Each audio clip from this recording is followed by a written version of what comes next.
3 decades ago, Mighty Morphin Power Rangers captured my imagination. Like many of my fellow 90s kids, I watched after school, joined the official fan club, and of course, collected the toys. Eventually, I put those toys away, but the flame of my Power Rangers fandom never died. Now, in this milestone 30th anniversary year, I am re-examining the show, its legacy, and the tale of its most legendary ranger across media. It's time to get back to action.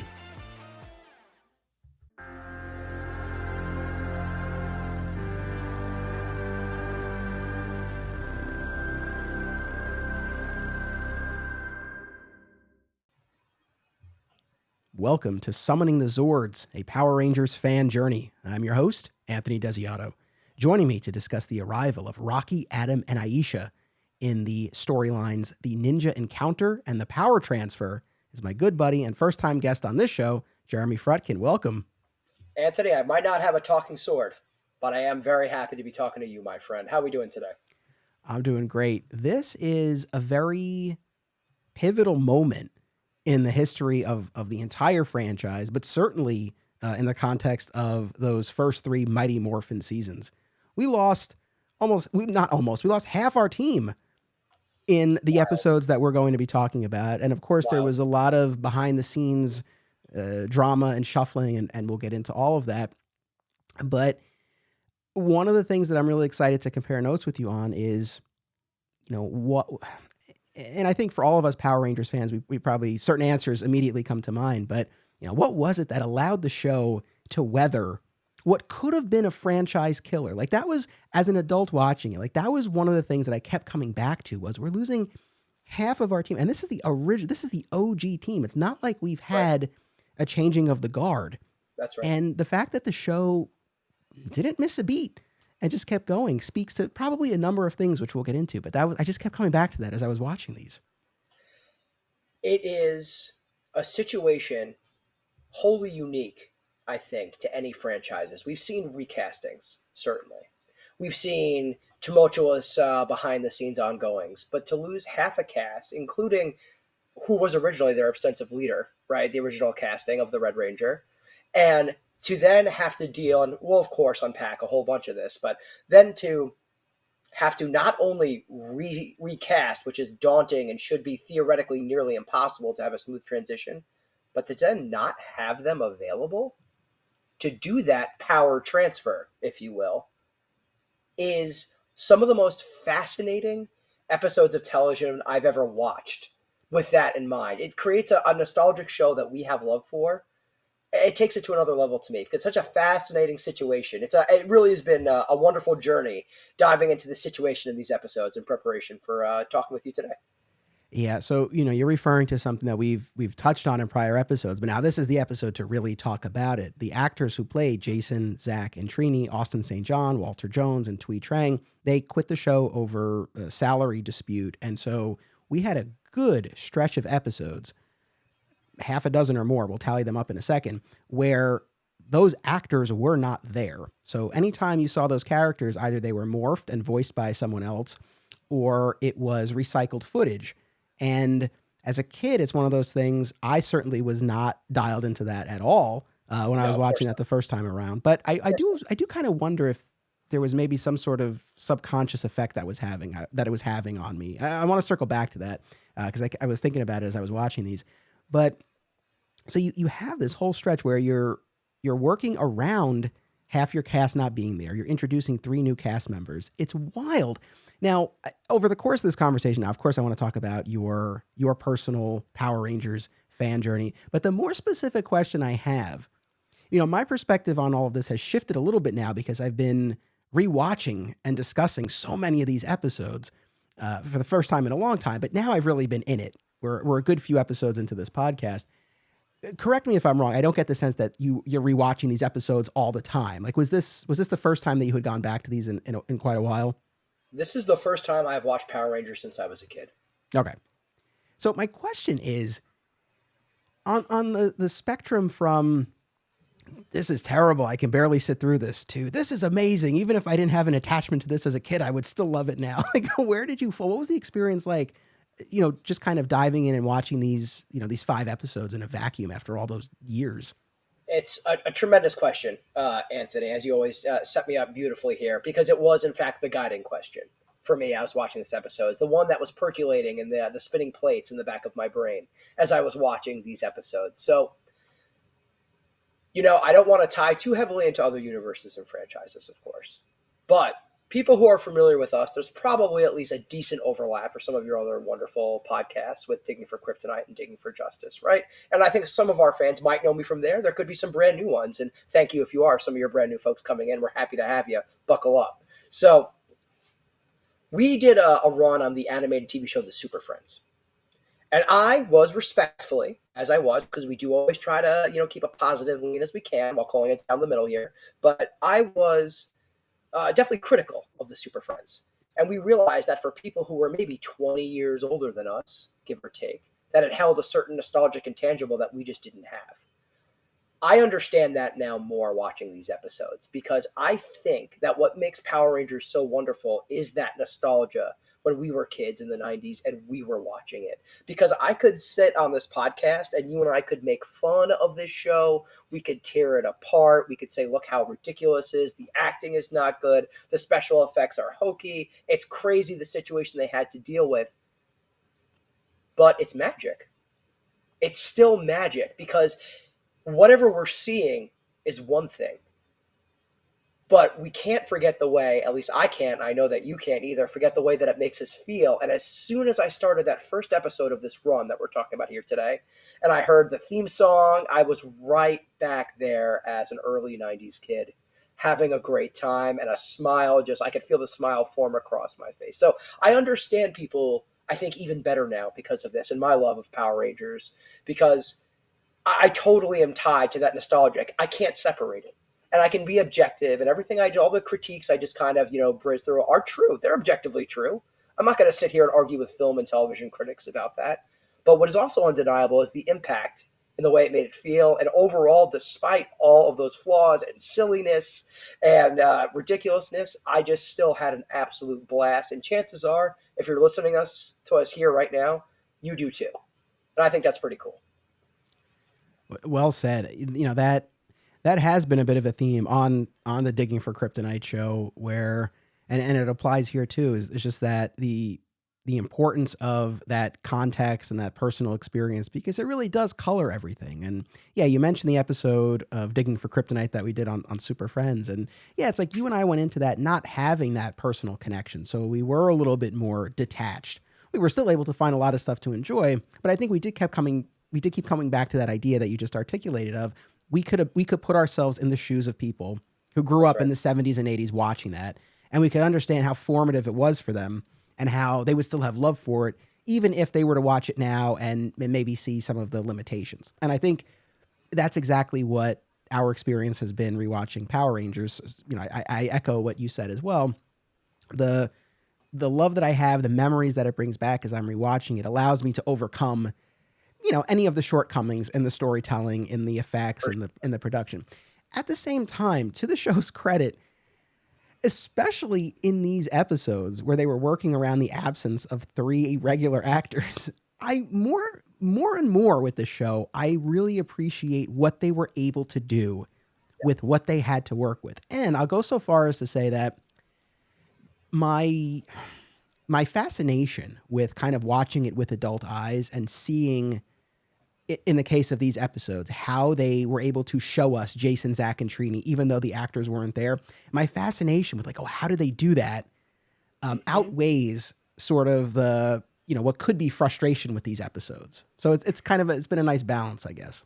It's like when you're watching a sport and you know that an athlete is going into that game hurt, and they still finish the game and put on a performance anyway. And that's, I think, what makes these even more endearing, right? Because they're dealing with this impossible limitation, which should be this groundbreaking, momentous, epic, sweeping changing of the guard. And it's not that, really, is it? It's something far more interesting in some ways, but we don't have that huge weight and dramatic gravitas because of this situation.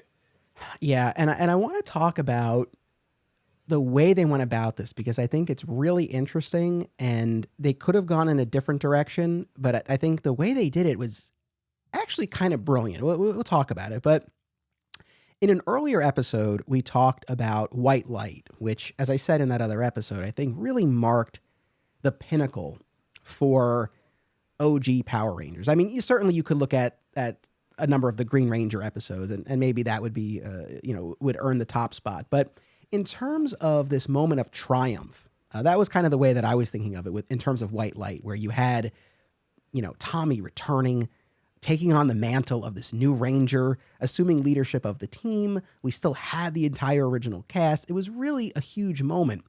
And what I realized in rewatching those episodes and the ones that we just did now was how short-lived that was. Like, I didn't remember that from being a kid. But after the White Light two-parter, I've got the list of episodes on my phone here on IMDb, so if I'm looking down, that's why. There are only 2 episodes after White Light before those actors left. 2 for Wild. 1, where, so these weren't on our official list, but I did watch them just because I was on a roll, and I was just kind of curious to see some of the episodes in between what we watched. So 2 for 1, Tommy and Kimberly are on a date, and Zed turns Kimberly's purse and the lipstick in her purse into monsters. And then You hate it when that happens.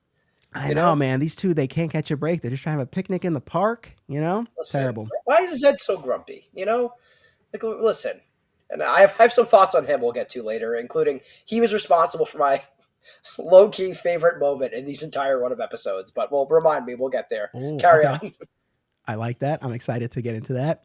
And then opposites attract, where there's an electromagnetic storm, and Billy creates this like magnetic device, polarity device that Zed turns into a monster. And Billy's he has an attraction to one of Kimberly's friends. That's sort of the thrust of that episode. Those are the last 2 episodes where all the actors are there. After that, we get into probably the weirdest episode in this batch, which was Zed's Monster Mash. Because Zed's Monster Mash is the only one where the actors playing Jason, Zack, and Trini are MIA, and we have not yet introduced Rocky, Adam, and Aisha.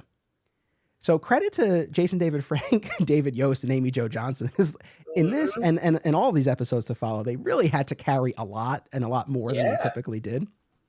And so in the Zed's Monster, I don't know if you remember this from being a kid, but it's the Halloween episode, and they're all chaperones for the little kids who are going trick-or-treating. So for the entire episode, Jason, Zack, and Trini are chaperoning kids off screen.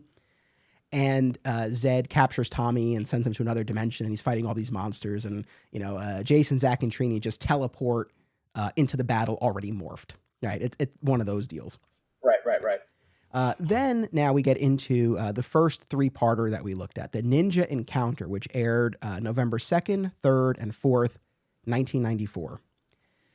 And again, we're in this stretch where actors have left the show, and we now meet a new trio, Rocky, Adam, and Aisha. So Steve Cardenas playing Rocky, Johnny Young Bosch as Adam, and Karen Ashley as Aisha.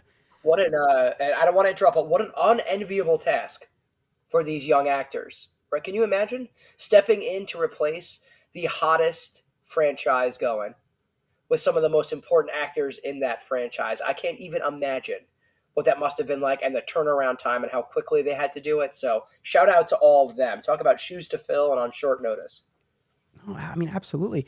So I have the Mighty Morphin complete series DVD set, and they have a bunch of bonus features, including interviews with a number of cast and crew. And they actually interviewed these 3 actors, and they talked about the casting process and, just how many people they were competing against. And essentially there were various configurations from different casting areas. So like they all came out of the Dallas area, and then they were, pit up against the Los Angeles picks. And, they ultimately won, and they were the ones on the show. But what was interesting, they were talking about how they didn't know, they knew it was for Power Rangers, and I guess to be a Power Ranger, but they didn't know that they were replacing half the cast. So, which is crazy. It might be better that they didn't know immediately, right? To take that pressure off, kind of try to ease them into it the best they could, because that's a bombshell. Yeah. So, let's take it back for a second. I would love to hear about your experience with the show generally, but especially this period of time. Like what if anything, do you remember about watching this run of episodes and the introduction of these new characters? Sure. So when I think of Power Rangers, I think of the original cast. That's what I think of. I'm willing to bet the majority of people our age, if we show them a bunch of pictures of different casts of the Power Rangers, 9 out of 10 of them would be my guess, without any data to back it up, of course, but would be my guess that they would do the same thing, right? And so my connection is to that original cast from the beginning. I remember being enthralled, having to watch it when it was on. I remember running around the playground, always pretending to be the Red Ranger, who was my favorite. Playing with all my friends on the playground, and I remember the toys just as much as anything. I remember for Hanukkah and Christmas that year, I wanted a Red Ranger toy so badly. As I'm sure many of us remember, it was such a shortage and like a hot commodity and like very difficult to get some of these toys. And my parents delivered and they got me a Red Ranger toy that holiday. And I remember it so fondly, even to this day. So I definitely have those connections. And for these original episodes, I remember watching it and I remember keep watching it, but I think it altered my enthusiasm a little bit, maybe on a level that I didn't even fully understand at the time. So I was 9 years old, I think, when this was happening. This was 94. So I was 9 years old, right? So I was old enough to at least, kind of be like, okay, like they're replacing them. And I wonder because I think I stopped watching probably after like season 4 or 5 when I was a kid, is my bet, and checking it. But then as I got older, that was pretty much it till now. Here I am back again in the year of our Lord 2022, or 2023. So what I would say is that you already touched upon it, but subconsciously, but you put that earworm in me already. I almost wonder how many kids watching this change happen, even if they couldn't articulate what was happening, just kind of sat back. We're just like, so like they're peace ambassadors, but why did they take their powers away? Like, why could they just come back? Couldn't they just be Power Rangers in other countries? And also, like, listen, and again, I'm not going to be the person who pokes holes in this, because as soon as you start poking holes in Power Rangers, like everything falls apart. It's about the magic. It's about the earnestness. It's about the whimsy. That's really what it's about. But like, they can teleport, right? So like, when you start putting like some critical thought into this, you realize something else, even subconsciously, even at that age, if we didn't realize, something else must have been going on here, right? Also, like and I have this note written down, I love taking notes, that when they disappear and they leave, and I'm jumping ahead a little bit, like they leave in their costumes. Like, why? Like, you don't get to quit a job and keep your uniform. That's not something that ever happens, right? And of course, we know behind the scenes as adults why that happened. But the whole thing just is so bizarre that I would be curious to see what the metrics were on the show in terms of cash revenue, viewership, data. I really would be curious to see if it did rock the boat, if not even instantly, but maybe over a period of time. I know the movie came out not too long after that. If I remember, I was reading a bunch of behind the scenes stuff as well too, because of course I was fascinated by the situation. And the actor who played Rocky, who has some great interviews, said, they basically said, okay, you guys are replacing the Power Rangers. We're going to film it here, and then we're going to Australia to film the movie. And the actor said that in one sentence to us, and he like didn't even know how to process it. So I thought that was absolutely incredible to me. But yeah, it makes me wonder truly what kind of impact this had, maybe consciously or subconsciously, on a whole generation of Rangers. All well said. I mean, do you remember noticing at all, like the fact that those actors weren't there? Was that something that registered with you at all as a kid, as far as you can remember? I love the Red Ranger, the original Red Ranger.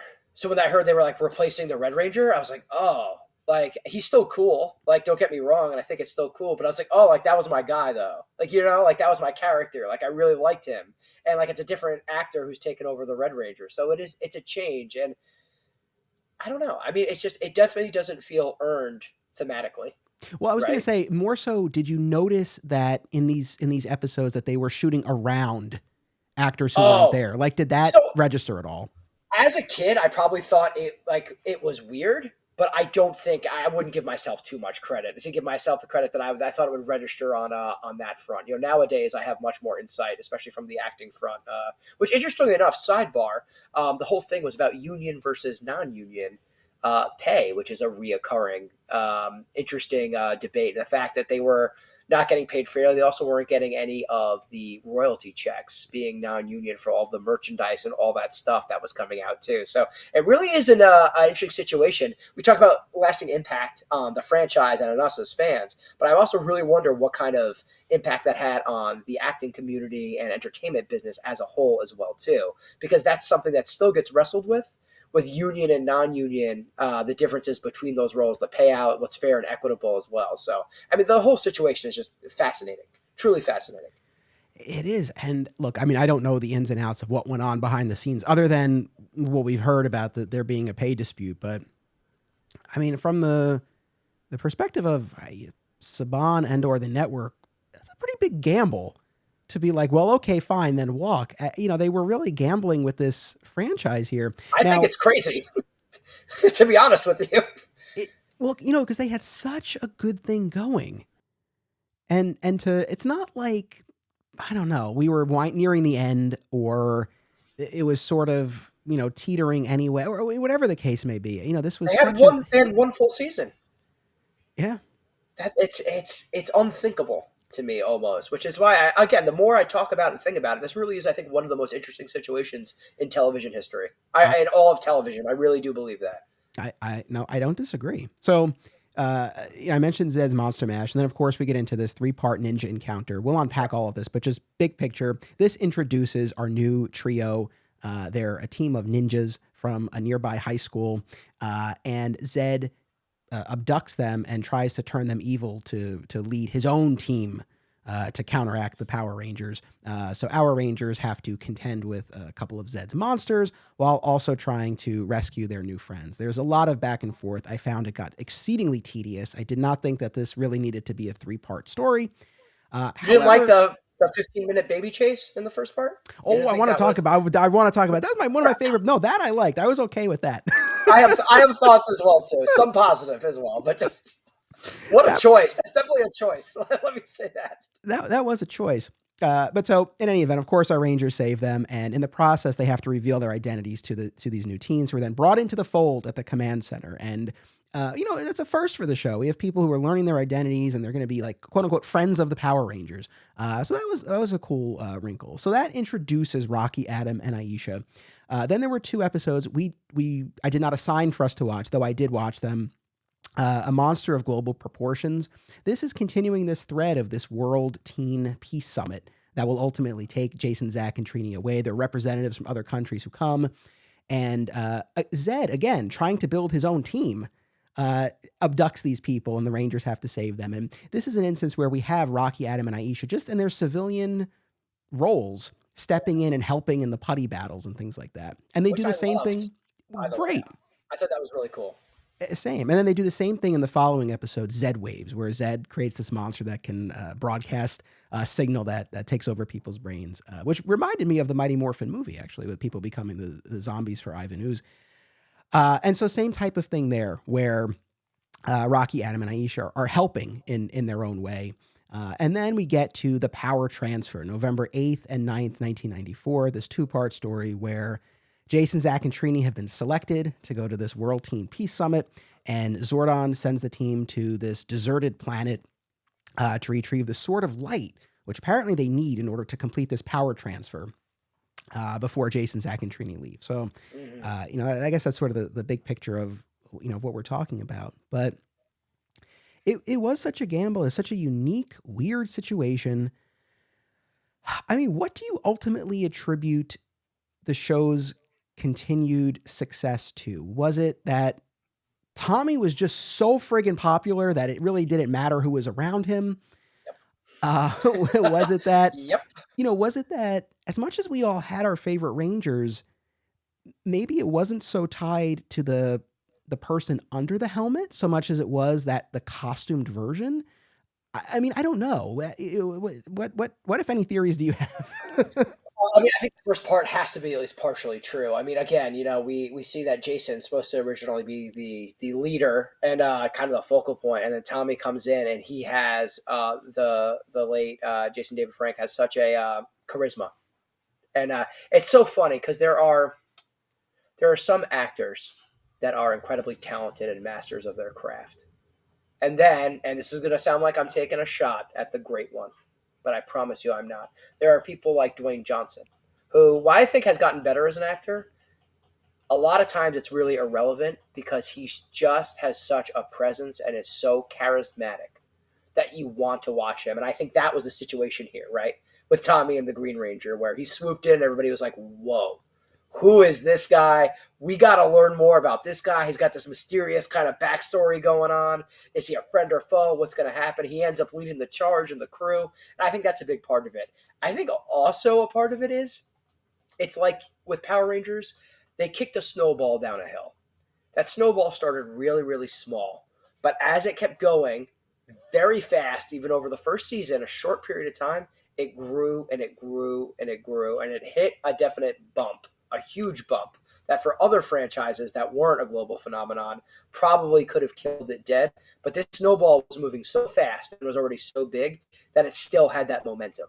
It was able to keep carrying on. And on and on and on and on and on. And I think those two factors probably combined, at least in my estimation, is what did it.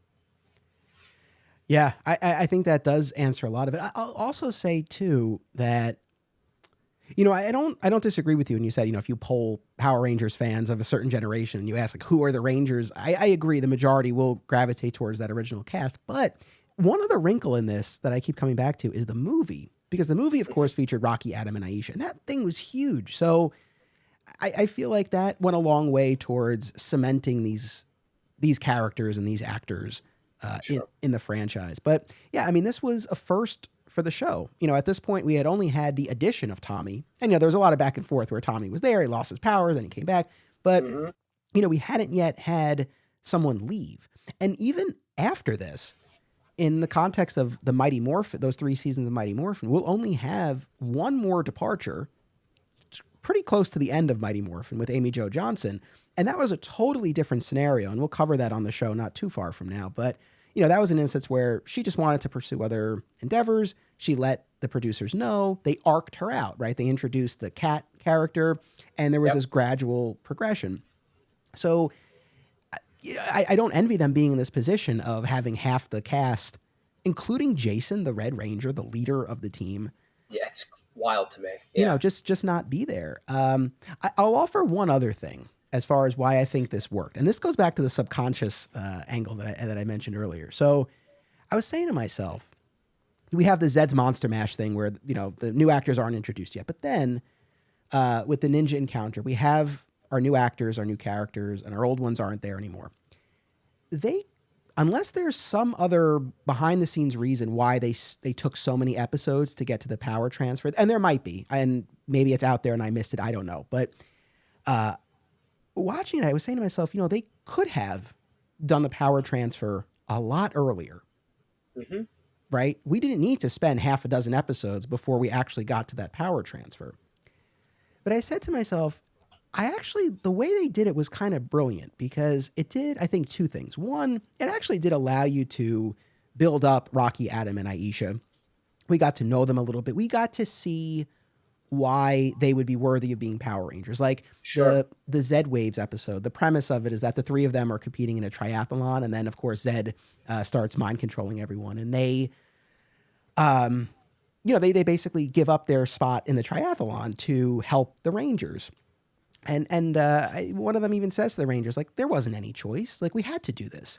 So, you know, they were able to spend the time to build up the characters and get the audience. You know, it takes a couple of episodes, but pretty early on, they start wearing what will be their Ranger colors. So this subliminal effect for kids watching this, it's like you're getting used to now seeing our 3 remaining Rangers with the 3 new Rangers in their colors, having putty fights, and working together. So it does that. But the other thing is, I think having so many episodes where you're not having any meaningful time with Jason, Zack, or Trini, yet you're still seeing their faces through this recycled footage. It has this weird effect. I don't know if I'm going to be able to articulate this properly to really capture what the feeling was. But Like there are so many shots, especially in the command center when they're using shots from old episodes, and you see Jason, Zack, and Trini just kind of like standing there and looking, but not saying anything. And it creates, oh, this is a good way to put it, I think. It creates this distance, Yep. I feel, where they're there. You're seeing enough of them where you feel like they're there, but they're not saying anything. And so there's this Yep. separation Yep. that's growing. And so when they then leave, it doesn't feel like they're ripped away from us. It felt like they had, because they were, it felt Sure. like they had already been gone. And so I think, again, for kids watching this, I think this was actually a smart way to do it because by the time they actually leave, not that kids would welcome it per se, but I don't know. It's like they've We already haven't been gone. we haven't actively heard from them in a while. It's like when a relationship breaks up and the two people stop talking to each other for a while and then they break up, right? Things get rocky, and there's a very bad pun with that situation and actor, fully intended in full dad joke mode here. But um, not to sound too morbid, but whether we realized it or not, we were looking at ghosts, right? Yeah. Because we could see them, but they weren't really there. And that's the thing. There's always a certain energy when you have a bunch of actors together and present with each other. That's why live theater is still, hundreds and hundreds of years later, kicking. It's why when you have a cast that really gels and truly gels with each other in TV shows, it's why even with voice acting, when you see a really good voice acting cast, a lot of successful shows are just like, hey, they're in the same room. They're looking into the booth. They're using each other through the lines because it creates that energy, that authenticity. And without that feeling, even if you're a kid, right? They're not having a connection with each other. So we're not having a connection with them. Yeah, well said. I think about that a lot, and I do think of you because I know with your experience with acting and voice acting, I think about that a lot too. Especially in the realm of the DC animated projects, because when they used to do the Bruce Timm animated series, they used to be in the room together, and my understanding Yeah. is now with a lot of these movies that they've been doing, they're not, Mm-hmm. and I don't know, maybe I'm looking for it, but it doesn't necessarily feel like the same energies. I agree. I think there really is something to that. There's one of my biggest pet peeves, and I'm sure I'll get some feedback on this, but it's a hot take with a good, I think, moral impetus behind it. That when people call themselves a voice actor, to me, there is no such thing as a voice actor. We're all actors. And just like with any type of acting, you're better when you have somebody there with you that you can respond to and feed off of. Even if the people can't see you, they're going to be able to feel and hear your reactions that occur naturally with a scene partner. And I fully believe that. Well said. Well said. So, yeah, I mean, I think maybe that does help to account for how the show was able to overcome this. I don't know. The other thing I kept thinking about now, I'm putting you on the spot here, and it's okay if you don't remember these characters. Uh, like around the same time, the show had introduced two new characters: Curtis, Zach's cousin, and Richie, who was a little bit of a romantic interest for Trini that obviously didn't go anywhere because then she left the show. Do you remember these characters at all? Not at all. Complete goose egg. That's totally fine. And they were completely dropped after those actors left after Jason, Zach, and Trini left.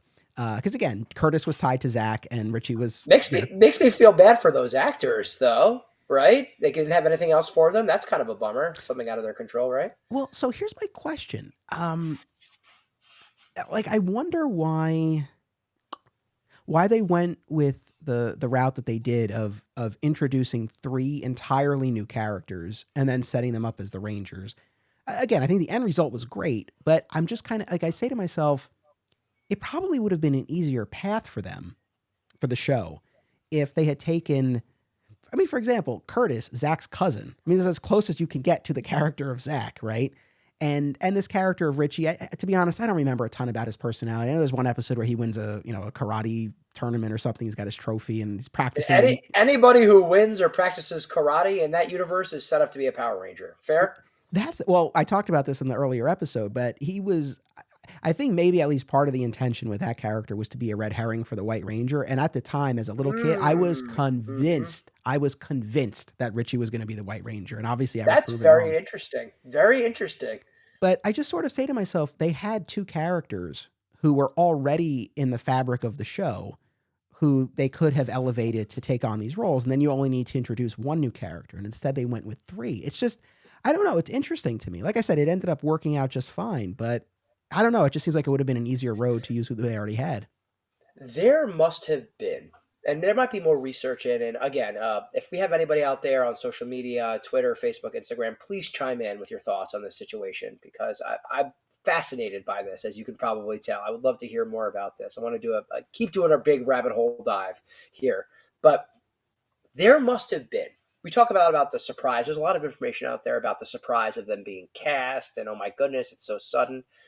There must have been somebody must have dropped the ball in terms of contracts, in terms of expected start and end dates. Because if they were just like, no, we're not going to do this for our non union rate anymore, they would have said, fine, you need to just at least fulfill your obligations that you have. I would think, again, I'm not the end all be all expert. Again, if somebody out there can correct me, link me. I want to read more and learn more about this. But it strikes me, to me at least, that because of how it was presented and everything you just there adding fuel to the fire, right, that you just said, there had to have been some kind of administrative business clerical mistake or oversight that must have happened because I don't understand how this could have happened otherwise, right? Because even with a non-union contract, I would think they're beholden to a certain amount of episodes. Again, I'm not a lawyer. I'm not an entertainment lawyer.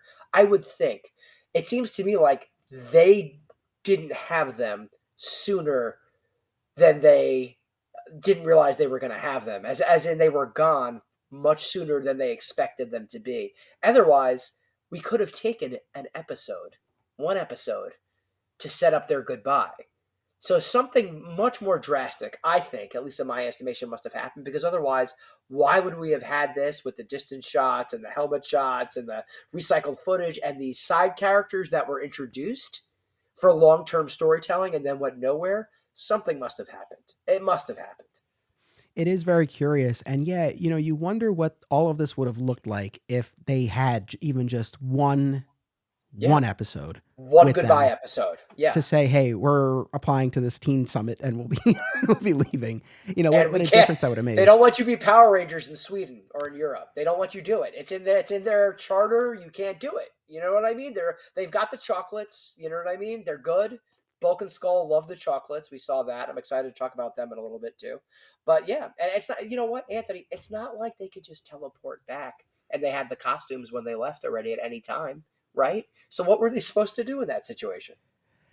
I also want to know how long was this World Teen Peace Conference supposed to be? Some people say they're still there now. Well, so It's still going on.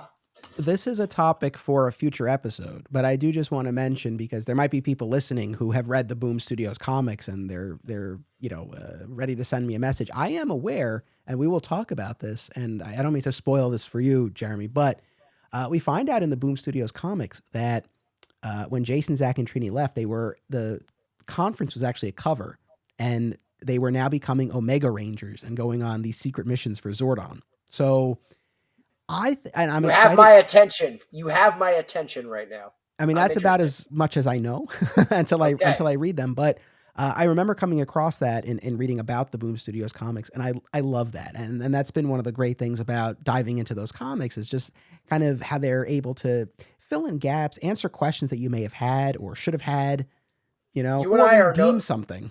well, see, you and I are no strangers to retcon, considering what huge comic fans we are to begin with, anyways. And for better or for worse, this is one of those times where I can say and throw up my hands. I am so happy there is a retcon that they were able to kind of put some flavor because it deserved it, right? This deserved a little more information, a little more gravitas. So, Boom Studios, I'm gonna have to do some reading. I think, Anthony, I'm gonna have to look that up. Yeah, I'm excited to get to that. So, audience, I am aware that there's this added history that the comics contributed, and I love that. I think that's great. I think that's a way to take what was kind of a sour moment. I think in the show's history, especially in those Mighty Morphin Yeah, years, those, and and I'm not trying to knock anybody. We understand the situation. We still love the show, and we still have that same ties to it. But I think we can all agree that those characters deserve better. yeah, They deserve better, and I'm interested at least that in comic form we got some more a more detailed, continued explanation of events. So I'd be curious to check that out. Now, to your point, because you've brought this up, it's true.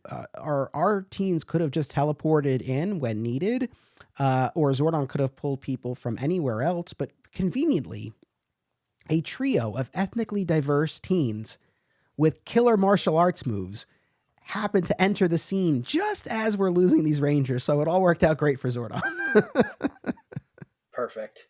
Anthony, what was your favorite high school karate blood sport tournament that you attended in the middle of the school day when you were a kid? Yeah, definitely the ninja. You know? Definitely the The ninja ninja? tournament. Oh, Yeah. yes. And the fact that they're dressed as actual, honest to God, historical ninjas while they're doing this is just 10 out of 10, for sure. I mean, amazing. I, Typical high school stuff. Kids will be kids, you know? I had that same thought. I'm watching this, like, what the hell kind of extracurricular is this? It's, because we've seen plenty of martial arts competitions at the juice bar, right?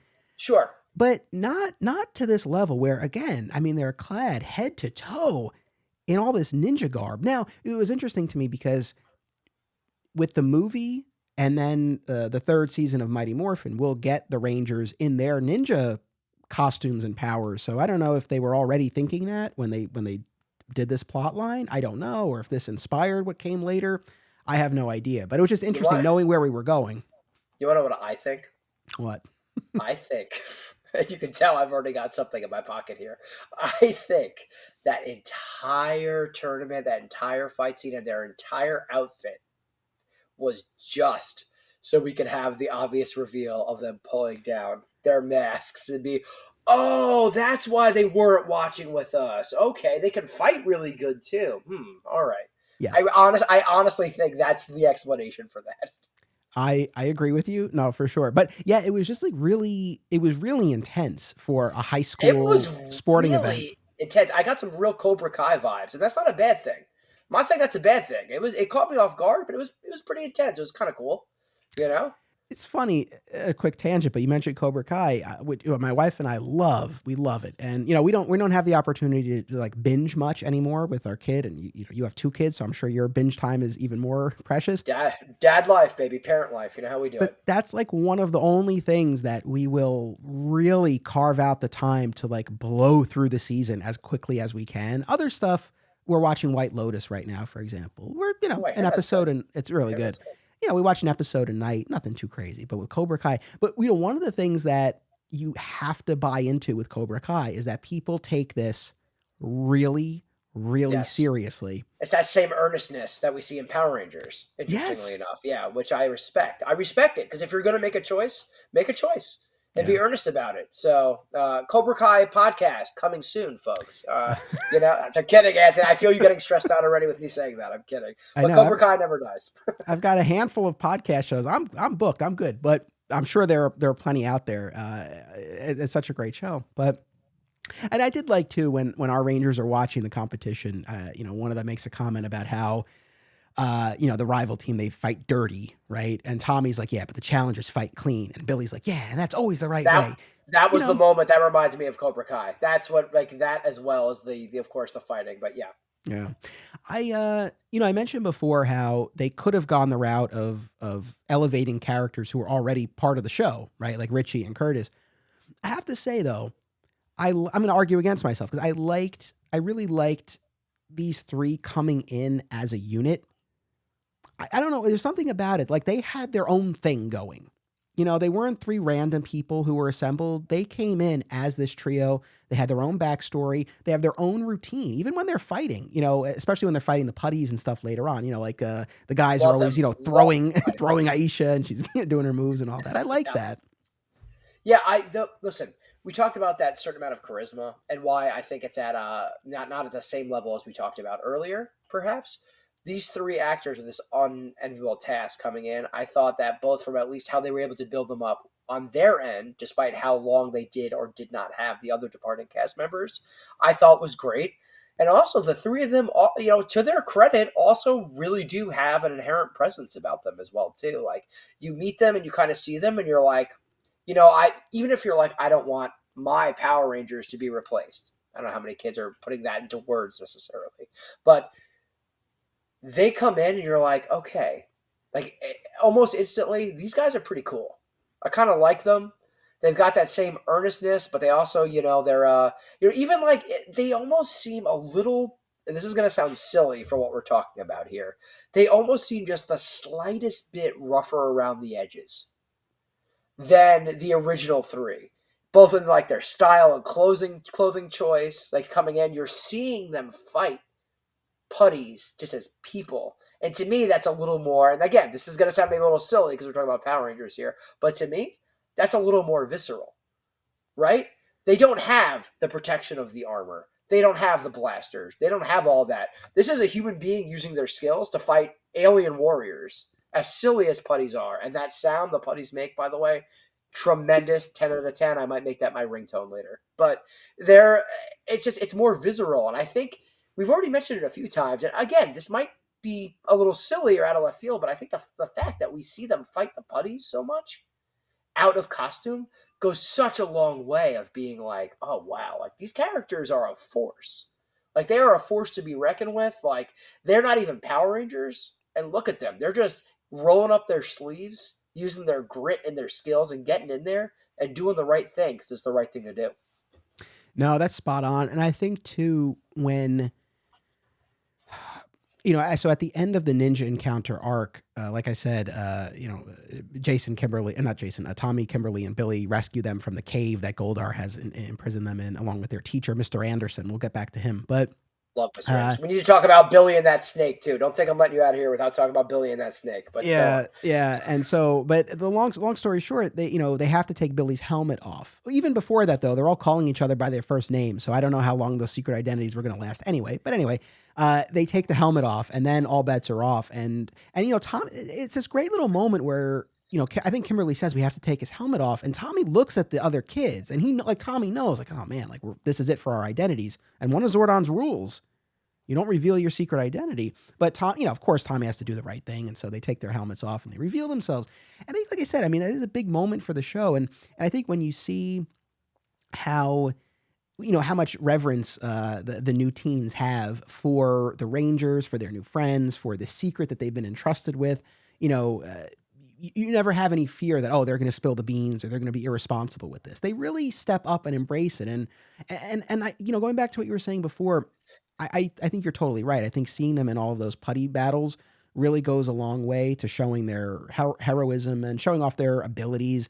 And I'll say, like, in rewatching all of these episodes, I've I've really enjoyed the putty fights probably more than anything else, which might sound weird, but same.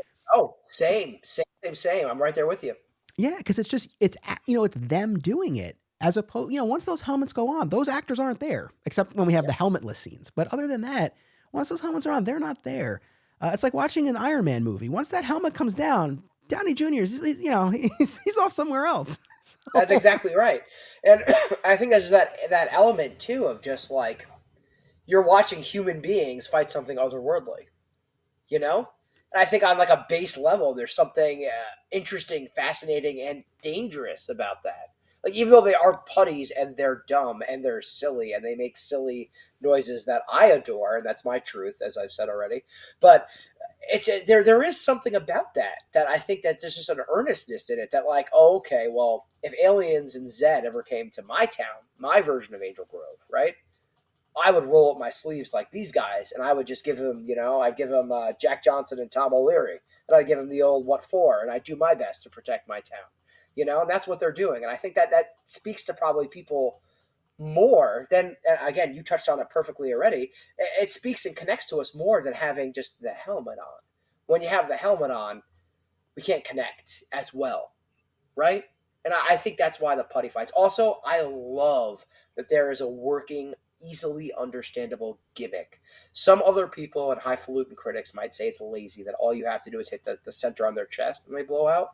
But I love that because what you've done is you've established, and again, Power Rangers deserves credit as a franchise for the earnestness and what it does everything.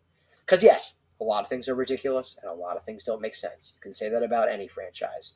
But they're so earnest about establishing a rule, and then this is the rule, right? So the fact that you hit that there on their center, the putty symbol on their chest, and they explode, I love, because as you're watching the fight, you can kind of follow along with them, and be like, okay, all they have to do is land that one hit. You're going to be okay if you just land that one hit. And for us as viewers, cheering them on, it gives us a target on these putties, right?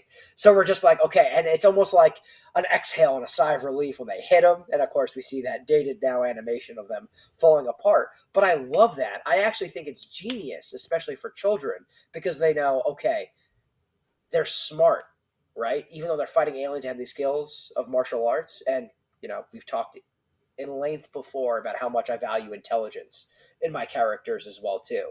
They know that they've already surmised the weakness of these otherworldly, alien, foreign, scary, and they're silly to us. But if you saw one of them walking down the street, it would be scary, I think, especially if you're a kid, right?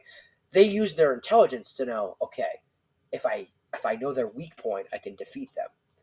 And I love that because it also is telling kids that, yeah, you need to have the skills, but you also need to have the intelligence and the wherewithal, even when things are hard and scary and even potentially violent, right? You need to keep your wits about you to win the battle. And by doing that, you're ultimately going to succeed. And I think that's such an important, maybe even subconscious, as kind of been the theme from the beginning of this, right? Message is kids just being like, no, like if they hit that circle, they're going to be okay because they have that knowledge, and that's what empowers them just as much as their martial arts. Beautifully said. And as you were saying that, it kind of sparked something. As much as kids watching it, ourselves included, I'm sure saw ourselves or looked up to the Rangers. I do think that with Rocky, Adam, and Aisha, there was this increased level of relatability because they didn't have the powers, right? They were closer to the people watching it, right? They were the friends of the Power Rangers, which Yeah, as a viewer, maybe you saw yourself as well. So yeah, I think there were a lot of things that really endeared them to the audience, like right off the bat, for you know? sure. And again, I won't throw this back off too much to other podcasts and other franchises, but anybody who's listened to some of our other podcasts in the DC universe, right, Digging for Kryptonite, Digging for Justice, knows that I am a huge fan of characters taking over the mantle of other characters, living up to impossible expectations. So this automatically kind of struck a chord with me as well too. You and I off air kind of talked about that a little bit as well too. And I think that also, like their earnestness and combined with the fight scenes where you're seeing them actually putting in the work as opposed to, it's not fair to say other actors and other footage and other stock footage, because I'm trying to approach this as how I watched it when I was a kid as well too, right? Like you're not going to be able to put that thought together, but you do know that as a kid you're like, wow, these three aren't Power Rangers, but they're still heroes. And I think that's relatable. And I think that's as important, if not more important, than any message that the show conveys. Yeah, no, right on. And there anytime that I think to myself like, oh, maybe the messaging is a little heavy handed or hokey or whatever. I remind Sure. myself, look, this was not only was it a different time, but this was aimed at kids, and I think it's important Yes. that the message of these kids are incorruptible, right? They know that as long as they work together, they'll be able to overcome any odds. And I think that's a great message to convey. I mean, I remember being in elementary school in particular. I might have talked about this on an earlier episode, but I'll keep it quick.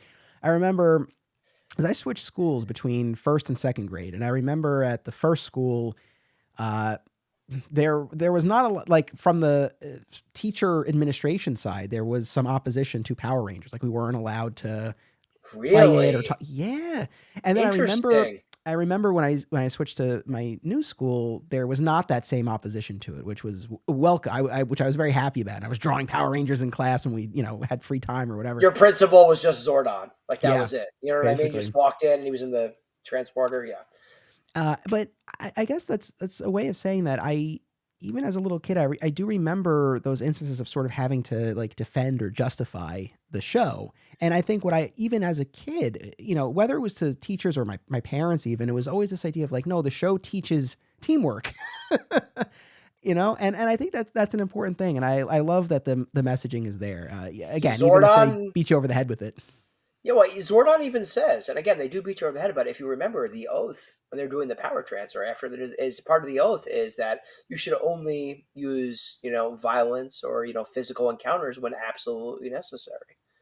And I think that's very important for kids to understand too. And I have a very limited understanding of martial arts. I was a wrestler and a boxer, and I did let's see, a couple weeks of Brazilian jiu-jitsu. I broke my two front teeth, and then I stopped. Oh my So God. I have a very limited understanding of martial arts. But from what I understanding, that's also true to a lot of the karate and martial arts code, where you only use it when to defend yourself or defend others.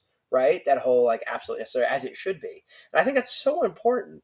Of course, for those of you who don't know, I'm also, an educator by trade as well too, and still dealing with kids and for so many years, and teachers as well who are imparting onto kids. Like that's such an important and crucial message, as silly as that might sound, to say, hey, even though you have the muscle, the skill, the ability, you need to use it justly. And that might sound like a cliche or corny or simple, but I know for a fact that the world would be a lot better place if more people internalize that fact as well too.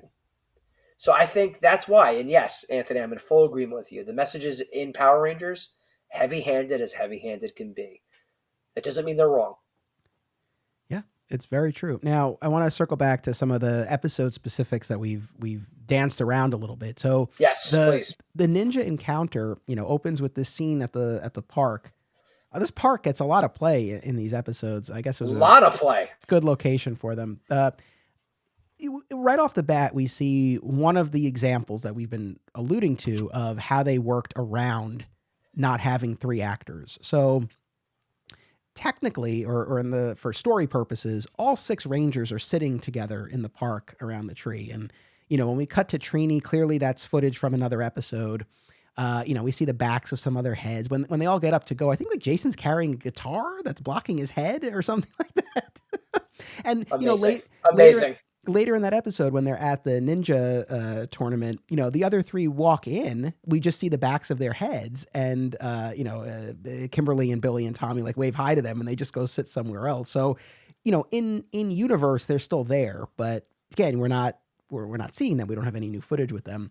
Mm-hmm. Um, and then later in these episodes we'll get to the instances of using recycled footage of them in the command center. But anyway, we start in the scene in the park, and we meet the bad ninjas, right, who will later compete in the tournament. Mm-hmm. And there's this encounter, Mr. Anderson, who turns out to be one of the teachers of Rocky, Adam, and Aisha. He's got his toddler in a stroller, and the stroller knocks into one of the ninjas' bikes, and there's a little bit of an altercation. Right away, you see these ninjas are jerks, right? They're giving the Wow. teacher a hard time. I was just about to say, what a bunch of jerks. Bunch of jerks. So, it was so fun. I'm so glad. One of the reasons I'm so glad you're doing this with me is, talk about dad life. The fact that this whole opening sequence, right, it revolves around this dad who's taken his kid to the park, and during this altercation with the ninjas, backs into the stroller, and the stroller just goes on this joyride Yes. downhill. Perfect word for it. Yep. And over the course of this very lengthy sequence, we have lengthy.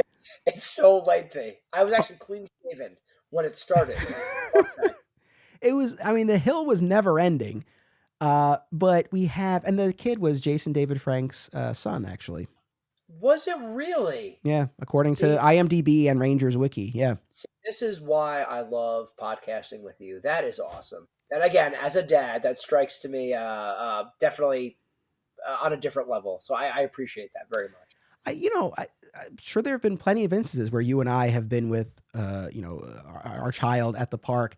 It was refreshing to me that it was a dad. It would have been, I guess, because, we have this, I guess I know the answer to it. We have this physical altercation, right, where they, push the dad into the stroller. And if it had been a mother that, these ninjas were real bad news. So that's still going to happen, but that might have really been pushing it. Bad apples. Yep. That might have really been pushing it. So that's probably why they did that. But in any event, it was refreshing seeing a dad. Like, this was a very involved dad, like we are. We got some representation. You know what I mean? And listen, I'll tell you one thing that is completely accurate about Power Rangers. When I take my kids to the park, when I might take my kids in public, they're lovely. I love them very, very much. There's always a coin flip chance they're going to do something ridiculous. That's just kids. So it's also like semi-believable. In a franchise and a show that is firmly centered in the unbelievable, I actually thought that was a relatable and believable instance. Yeah, no, for sure. And so we have all of these parties converging, trying to save the kid. We have Hmm. Tommy, Kimberly, and Billy.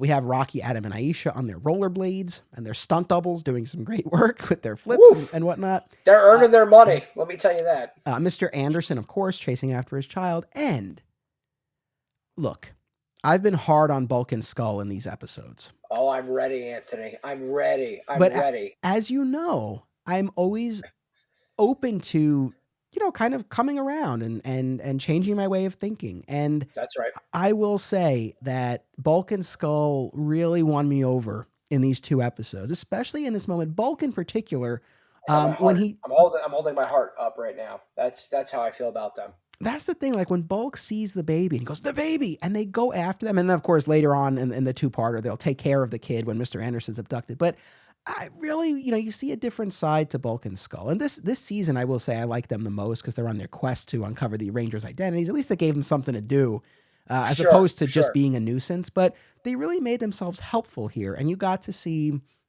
some goodness in them. I really liked it. I got to tell you, Anthony, and I was so excited. I even mentioned it earlier that I was excited to talk about Bulk and Skull. I remembered Bulk and Skull as being bullies. I remembered them almost as being like Flash Thompson esque for our other comic fans out there. And one of my biggest surprises and takeaways was like, Bulk and Skull are not bullies. I think ultimately on the inside, Bulk and Skull are good. I do honestly think that they are good. I think they don't have the skills and the equipment to effectively express that goodness and put effective action forward in that goodness all the time. But I watched this and I was like, you know what? This faux Abbott and Costello routine that we have going on, aside, all of that, whether you like that or not aside, I enjoy the fact that they just didn't present as one-dimensional bully characters. They were like you said perfectly, Anthony. Oh no, the baby. We have to help. Did they fail? Absolutely. But you know what? They didn't fail. Because who ended up taking care of that baby more than anybody else? Bulk and Skull. Were they the best at it? Nope. Did they keep that baby safe until that baby's father came back? Absolutely. I would argue in their own way, and even in perhaps the most relatable way to the everyman, every woman, every person, they are heroes in their own right. Because how many of us in our daily lives have the skills and the ability to live up to the Power Rangers? Not many. How many of us, whether we want to admit it or not many people would admit it, lean closer to Bulk and Skull? Kind of an everyman, right? Who want to do the right thing, are silly, maybe a little goofy. Maybe they don't fit in. Maybe they don't fit into the typical mold of society or popularity. But despite all that, they still want to do the right thing. And even with trying to uncover the identities of the Power Rangers, that doesn't strike me as malice. It strikes me as curiosity, right?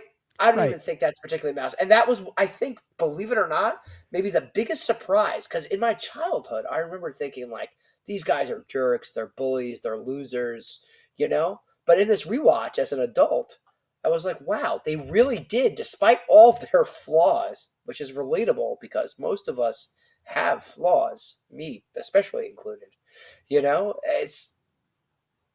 They're irrelevant because as long as you want to do the right thing, eventually you will help out. Because if they didn't look after that baby, if they didn't keep that baby safe, God knows what could have happened, right? They're an important part of that narrative and that story. They gave them something to do, as you said. It gave them a very important part of that story. It gave the teacher, right, Mr. Anderson, it gave him a nice arc as well too. Which, and I'm jumping forward a little here, so you'll excuse me, but even when he said he was worried about his baby, but he has to focus on the here and now, weirdly enough, that struck me as a father, right? Because being like he's in a crisis, he's chained up, he's so worried about his kid. Like, I feel like as a parent, it'd be so easy just to collapse emotionally and mentally and just be like, oh my God, is my kid okay? I'm out with my kid. Like, what's happening? But he says, I have to believe that my kid is okay. And he says that so he can still be in the present and be helpful and be useful. And if he doesn't, Mr. Anderson doesn't have that mind frame. He's not there to also inspire our soon-to-be Rangers as well, too. So this whole thing that starts with Bulk and Skull, even though he doesn't know that they're looking after him, I will concede to that necessarily, I think is such an important part of the story. And even though they were dealing with, the producers, writers, creators of this show, were dealing with an impossible situation, I actually think they wrote a very meaningful story arc in these episodes, despite everything and all the fantasy and fantastical elements that I actually think might not get as much credit as it deserves, but rewatching it as a parent, it really struck a chord with me. As it did for me. And yeah, I mean, I think, like I said, this is probably my favorite Bulk and Skull moment so far in terms of what I've rewatched. So that really went a long way towards redeeming these characters for me. It didn't hurt that in the power transfer, they only make a brief appearance at the beginning of part 1, if I'm not mistaken. I don't really see them again. Yeah, less is typically more. But no, everything in the ninja encounter with them was great. Of course, it makes me laugh. They went through a whole box of diapers, trying to change the baby. Did you do the baby, the prenatal classes before you guys had your first, where you practice doing all of that? Oh, yes. And notoriously, as I have to get you talking to my wife at some point. We'll do that at some point, a family day. But notoriously, we're sitting in the very front of the class when we were doing that too. And I am of course a 37-year-old adult. At that time I was probably 35, 34, whatever it was, an adult educator, very mature, very, adult, sitting in the front row. And she was explaining to stuff, and then she lent it to kind of, other, how you feed the baby and stuff like that and all that stuff. I won't give the details necessarily to people who might not be interested. And then at one point, when she used some very interesting vernacular, I had to suppress laughter at one point and had to cover my face. And my wife constantly reminds me of that. So yes, I did take those prenatal classes, and they loom ever present in my mind, Anthony. Yeah. No, I was just, I was thinking about it. Obviously it's exaggerated and played for comedic effect, where they go through all of these diapers. But I will say, I mean, I don't have any siblings, and I didn't grow up, with younger family Sure. members. Like I've never changed a diaper before until we had ours. And even in the class where they give you the doll to practice on, I did great in the practice, but it's still not the same. And I will never forget that live rounds. I mean, I will never forget that first morning in the hospital when, nature ran its course, and it was time to change our son for the first time. And black sludge, baby. It's black sludge time. That first one is, yeah. And They so don't it's not ever an tell easy you one. about that, but yeah, it's not. Yeah. No, it's a scary one. Yeah. And, but it was just this moment of like, oh, you're up. Like you gotta do it. And you get the hang of it. But I felt for them in that moment. They did a great job. I really enjoyed Bulk and Skull in these episodes. So like I said before, Zed's whole thing is he wants to corrupt these teens. He assumes that the bad ninjas are going to win the tournament, and that they would relish the opportunity to serve the Dark Lord. And then they lose. Yep. And they would seemingly still be the best option for him, but he doesn't want, I love this about Zed, like he doesn't want second place. He would rather. I have to tell you, I love Zed. Yeah. He is ridiculous, and I love him. He is precious to me. What was the moment that I know you wanted to talk about it? Oh, God, moment. Since we're jumping around. Okay, so Silverhorn, who is the tick that he sends in to fight the Rangers, right? Who has this like decidedly like community theater, Oklahoma kind of Southern Texas accent. Anthony, let me tell you. So for those of you who might be listening to this for the first time, I commute to the Manhattan every single day, right? So I'm on the train. This is further great coloring for this. So I'm on the train watching these episodes. Lord Zed, as he does, sends in a monster, a minion, however you want to refer to them, to battle the Power Rangers. And this tick appears, this giant tick, Silverhorns, giant horns. Wait, was this a ninja encounter or a power transfer? This might have been in power transfer and a little later. I'm jumping around here. Around. No, it's fine. But I'm just for myself, because they all, and especially as I watch more episodes. So a lot of this stuff. The flower monster was first. Yeah. Flower. And I have questions how those petals froze people, by the way, but that's neither here nor there, I suppose. But yeah, since you asked, I will say, when they send in Silverhorn, the tick, Zed goes, okay, we're going to send him in. He pops in. He goes, well, boy, howdy. And he has a southern accent, and Zed just goes, perfect. And that just killed me. It just absolutely killed me. Like, Zed's master plan was to send this giant tick that had this, like, Texas southern accent that was going to start off by saying, boy, howdy, to the Power Rangers. And his next line is, perfect. That's exactly what I wanted. It just, Anthony, I let out a cackle on the Metro North that I'm sure people turned to me and looked about what was going on because it's tremendous. 10 out of 10. Lord Zed really wanted that giant tick to scream howdy at the Power Rangers. Loved it.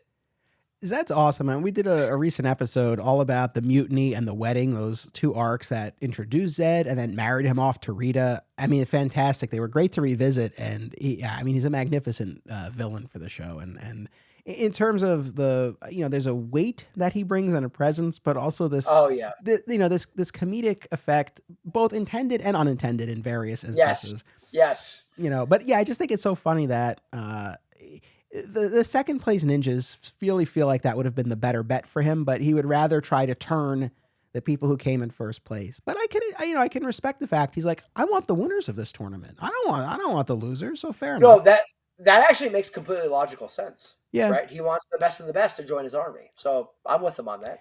Yeah. So, Rocky, Adam, and Aisha and the teacher, they get taken. There's in this cave, they're chained up, and there's this serpent that is what does it start off as? Is it wooden?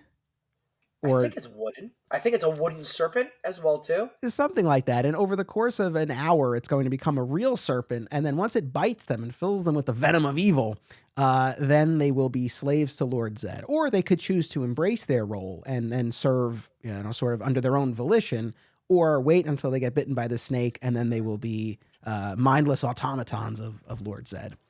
I have a note that says that Lord Zed is the original Jigsaw villain, right? Because decidedly diabolical, right? Either do what I want or you're going to have to face this consequence. So, again, weirdly dark in its own way for Power Rangers, right? Like, weirdly dark.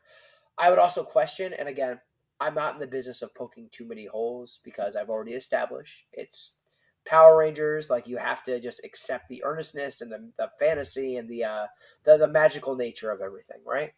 But with all these giant monsters and everything that he has, you would think that it would behoove him, maybe not, to choose, by all accounts, what looks like a regular snake, to just slowly crawl towards the Power Rangers. Maybe send in the Western Yeehaw Bang Bang Tick to just convince them or change them or do what you have to do.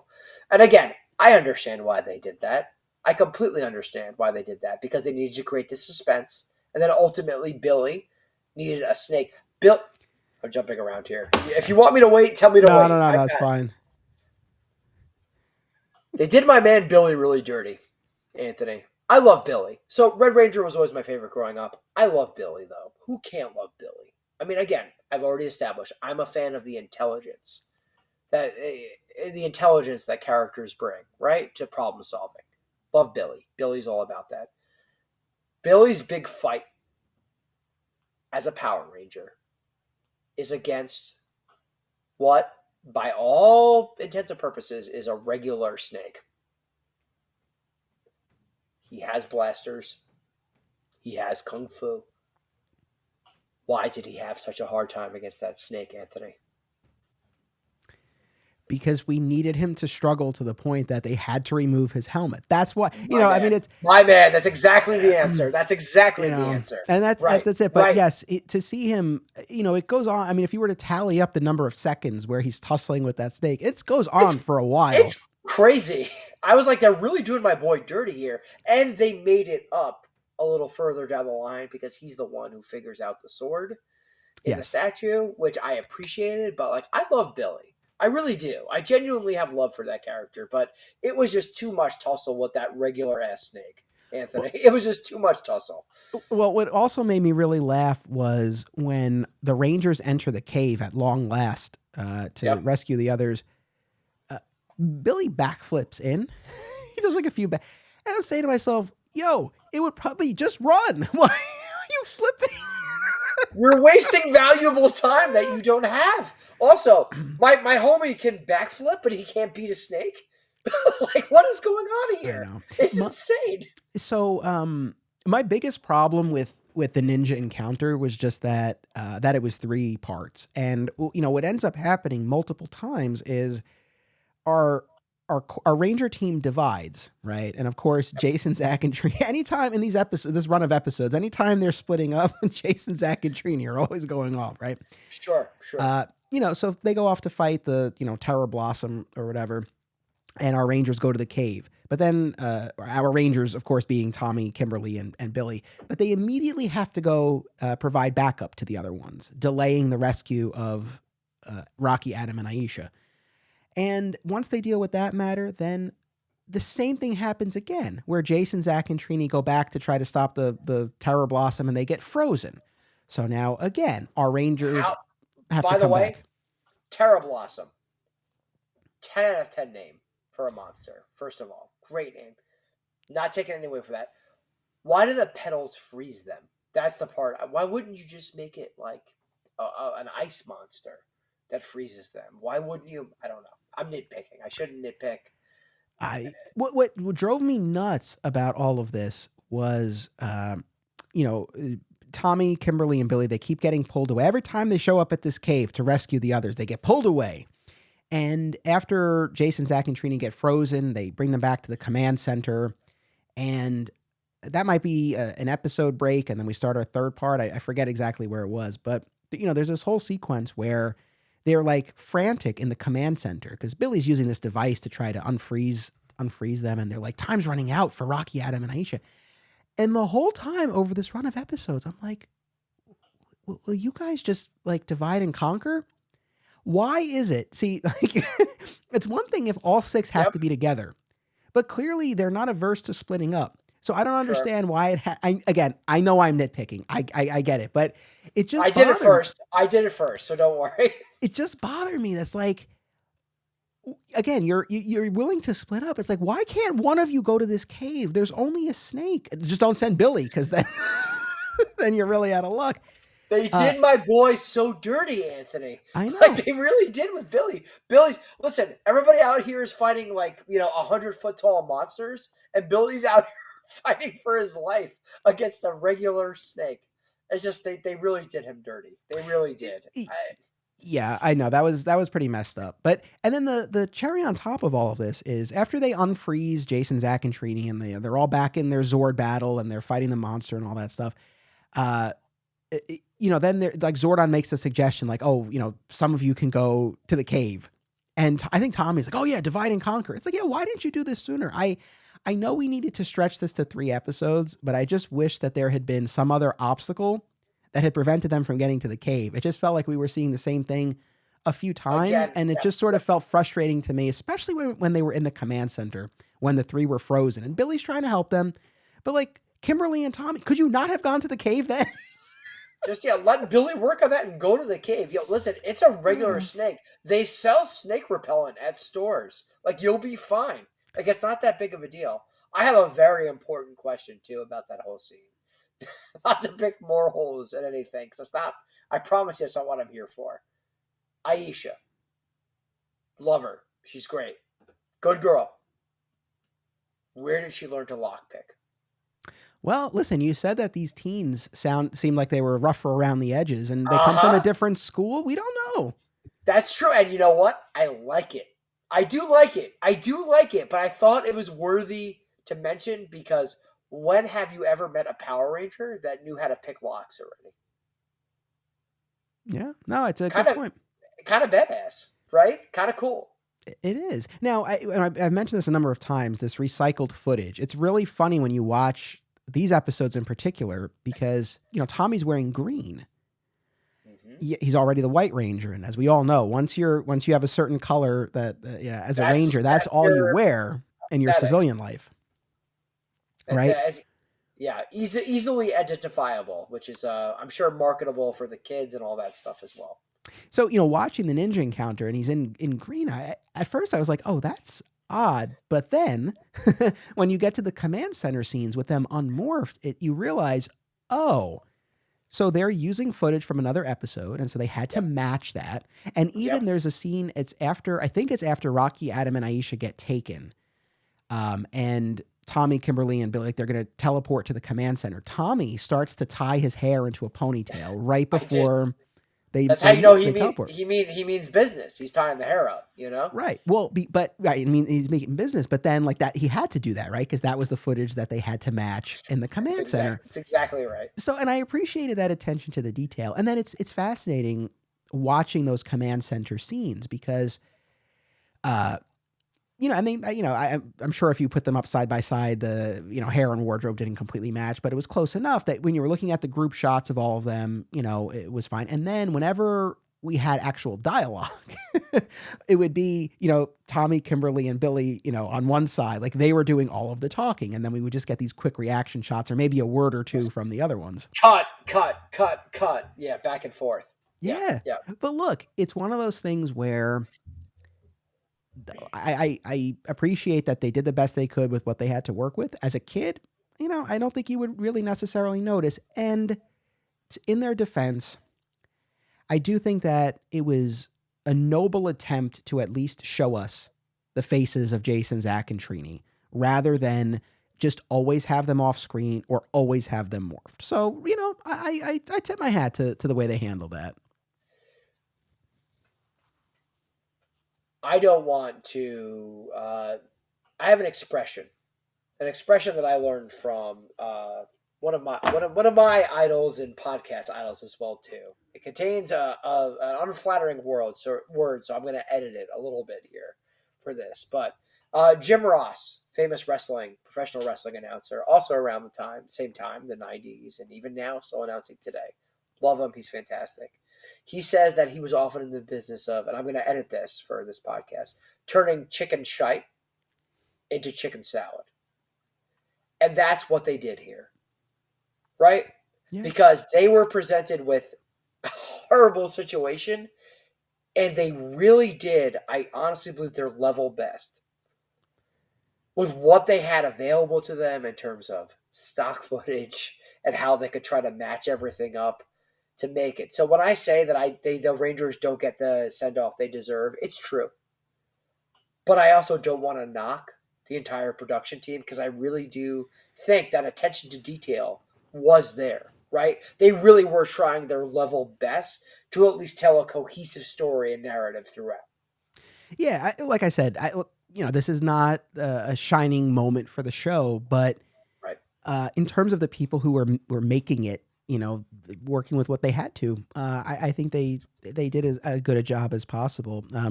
In terms of other ways that they got around those actors not being there in the 2 episodes after the ninja encounter, in one of them, the one where Zed kidnaps the people from the world, the ambassadors from the Teen Peace Conference. We cut to Jason via the viewing globe, and he's answering his communicator, and we see him there. Yep. And I think, according to Rangers Wiki, that was unused footage from another episode. So it's like, at least you saw him; he was speaking. Again, the effort's there. The effort is certainly there. Yeah. Yeah. And then the episode after that, there was footage from an old episode where Jason, Zack, and Trini had been scuba diving, and so we cut to them, and they're coming out of the water, and they answer the communicator, and at least it's something. This was. So now I'm going to shift over to the power transfer, and we begin with the revelation that the teens from Angel Grove have been announced as going to this conference. I'll also say this. To the writers' credit, they were seeding this Teen Peace Conference through various episodes. It wasn't like at the beginning of the power transfer, all of a sudden they were like, oh, here's this conference and 3 people are leaving. Right. It started in the Halloween episode where they started mentioning that there's going to be this conference. And then again, we had the episode with the ambassadors coming in. And then the episode where it was the triathlon, Billy, Kimberly, and Tommy are having a conversation like, hey, what if one of us goes? What would that do to the Power Rangers? That's the thing. They were subtly preparing this audience of children for the idea that the Power Rangers team is going to change. It's so interesting to me, right? Because, yes, there are the breadcrumbs and the clues, the storytelling that's there. But how did we end up in the situation that we ended up in with all of that? Because all of that seems like they had a plan and they knew where things were leading up, or we were going to get an actual goodbye to these three original Rangers. And yet we don't have that, right? We have stock footage. Yeah. And unused reels and unused scenes and all of that stuff. So I'm just completely fascinated about what happened here, because it does seem like there is, like you said, that long form storytelling. They knew, maybe planting the seeds. Okay, we have an out here. We have a storytelling beat that we're going to eventually be able to hit and have this emotional goodbye. But then we just didn't have it. So Yeah. I'm so fascinated about what actually happened here. It's a fair question. And like I said, I mean, maybe there's more out there in audience. If you know, please let me know. Maybe, more will come out in the years ahead. So now we shift into the power transfer, and, it's sad in a lot of ways. So, well, I mean, in one major obvious way. So these three actors, their characters officially depart, even though the actors had been gone. Now, Austin St. John, of course, would come back in the ZO season as the Gold Ranger. He would also appear in the Turbo movie, and he has come back for at least a couple of the legacy episodes along the way. He was in Forever Red, and he was in one of the more recent Beast Morphers or something like that season as well. So he's come back. Walter Jones, after he left here, never returned, although my understanding is he will be in the 30th anniversary special Once and Always that's coming in this year. So it will be great to see him again. Pretty cool. Very cool. And Thuy Trang, of course, sadly passed away in a car accident. So I do know that in that Once and Always special, they are bringing in a character who's playing her daughter as a way to honor the character and the actress. So I think that's great. But so in 2 out of 3 instances, this is the last, that we see of them. So definitely a big moment. Oh, this is what I was going to say. The other thing that's kind of fascinating about all of this is the Super Sentai series that this was based on. They would change out the cast and the storyline and the costumes and the Zords every year. And the American franchise would eventually do that, but they resisted it for a really long time. And these first 3 seasons, even though, we get to a point where, White Ranger was from a different series than the Mighty Morphin. Yep. So they're mixing stuff together, but they're still keeping the core group and the Mighty Morphin iteration intact. But what's interesting to me about this is, again, in another way of sort of preparing the audience for like what's to come, this idea of, hey, the people who are under these helmets are not always going to be under these helmets. Because at this point, all we've had, we've had Tommy enter and change colors, but again, we haven't had anyone leave or be replaced. And so this is the first instance of this, and in a big way, since it's half the team. So it's just kind of interesting that it's, again, another way, and not that this was even the intention, but just another instance of sort of like preparing kids for what might happen in the future. For sure. I mean, I think that the idea I'm torn, right? Because in some ways, I think if you look at Power Rangers as an anthology series, that's really cool. I was going to say I think that works better, but I don't necessarily believe that. I think it's different, and I do enjoy that. But there is also something to be said for that long-form storytelling, right? With those original actors and characters in place. I would be curious, and I don't think you know this off the top of your head. You might. You're a very smart guy, very informed. But who the longest-running actor, or who has the record for most consecutive roles as a Power Ranger is. I know people come back for specials and surprise events, but I'd be curious to kind of look up that stat now that you say that, right? Like, who has the longest tenure as a Power Ranger, the most appearances as a Power Ranger? Something interesting. Audience, correct me if I'm wrong, but I believe it would be Jason David Frank. That was my gut instinct. I don't have the data in front of me, so I didn't want to say it, but that's my instinct. Yeah, but it's interesting to think about that, right? And again, I think that if that is true, again, we don't have, audience, please correct us if we miss the mark here, but that would also speak to our original point about the charisma and the appeal, right? And that kind of intangible that he has as well, right? So I think it's interesting to me. It's fascinating. As far as ways that they worked around the actors not being there. So at the beginning of the power transfer, we find out they are the teens who are selected to go to this conference, and Kimberly's like, oh, they're riding bikes down by the park. And the other Rangers get there, and of course it's sunset. Uh, so we just see them against the shadows against the sun. You guys are going to the Peace Summit. All right. Yeah. And I don't, again, I don't mean to nitpick, but just in terms of the attempts to mimic actors' voices, I feel like, there are a lot of talented performers who can mimic.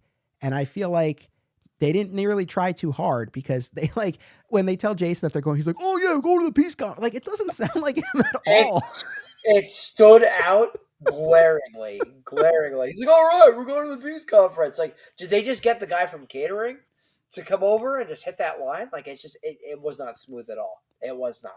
It was tough. And so now this kicks off that, Zordon has to initiate this power transfer. Like I said, they need to get the Sword of Light. It's been brought up before, I think, in the fandom, and also just people I've spoken to, the fact that they have to go through this whole process to transfer powers now. Yet when Kimberly leaves, for example, I think she just hands over her coin to Kat. I'm gonna give the show the benefit of the doubt, because once we get past Mighty Morphin, then we're in a whole different iteration, and so within the context of Mighty Morphin, this only happens one other time with Kimberly. I guess you could also say, though, and I was thinking about this when Tommy is losing his powers in earlier episodes as the Green Ranger, and he transfers the Dragon Shield power to Jason. He's able to just do that, but the Green Ranger powers they're kind of their own thing, so I'll kind of put that aside. Sure. Separate entity, yeah. I'll give the show the benefit of the doubt where, look, now that they have the Sword of Light, maybe Zordon and Alpha are able to sort of harness that power in some way, so that when they need to do a future power transfer, it's just more of an automatic. I'm gonna go with that. I think that's all right.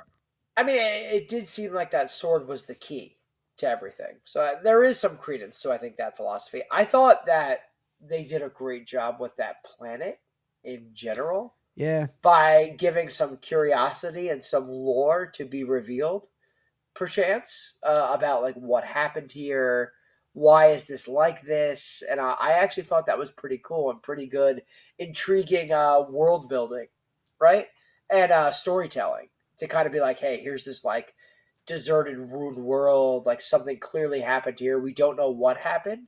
We don't have the time right now to figure out what happened. But something definitely happened here, and maybe, just maybe, we'll come back to it at some point. I thought that was actually pretty good storytelling for Power Rangers. I mean, again, you got to give credit, as heavy-handed as they could be. I actually thought that was good storytelling. Yeah, no, I dug all that stuff. As much as I thought that the 3-part ninja encounter got tedious and didn't need to be that many parts, I thought the power transfer was a great 2-parter. I think they're two. Yeah. Like Green with Evil is a major exception. That's a 5-episode arc, but there's so much going on there. But I feel like for a lot of these other multi-episode stories, I think they do far better with the 2-parters. I think when we get to 3, for sure. Like I said, we covered the mutiny, we covered the wedding. Those were both 3-episode arcs, and and the return of the Green Ranger. We've talked about a few of them. I don't think most of them really have the story to justify that many episodes, but I thought Power Transfer was a great 2-parter, and it introduces Lord Zedd's Zord, Serpentera. That was badass when it's flying over the moon, like across the moon, like an E.T. That was pretty imposing. I have such an important question, and it's going to be a nitpick again, so everybody please excuse me. When Serpentera loses power, he says to Golda, jokingly, or not even jokingly, antagonizingly is probably the best word. Hey, Thomas Edison. Yes. Make this work. Yes. I know. Now, I have questions about how Lord Zedd knows who Thomas Edison is. Is it because he's been studying Earth from like afar for so long that he has that information? I just thought it was a very interesting choice to call him Thomas Edison in that moment. That stood out to me as well. But look, I mean, it's the world he wants to conquer, so maybe he's boning up on history. You know what? I can go with that. It's not impossible. He is fastidious. I believe that. I do believe that. I never had a Serpentera toy, and in fact, I wasn't even sure that one existed, but of course it did, and I looked it up, and it is very rare and very expensive. I mean, hundreds and hundreds of dollars to track down one of these.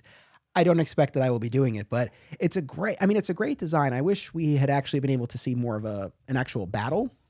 Yep. We got some. What was interesting is Zordon has this whole bit about you can call on Tor, the carrier Zord. Love Tor. I was going to get to that. I love Tor. I think Tor is awesome. Tor is great. Tor was in the previous episode, so I don't know why Zordon was talking about this like they had never heard about it before. It was a brand new thing. Right.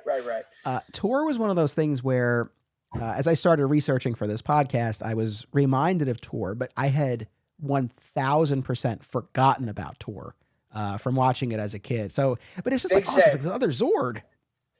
I mean, all I could think of was like, oh man, I messed up as a kid by not having a Tor figure, right? Because this giant war turtle that protected all the other Rangers, Tor is so cool. I love Tor. I think Tor was awesome.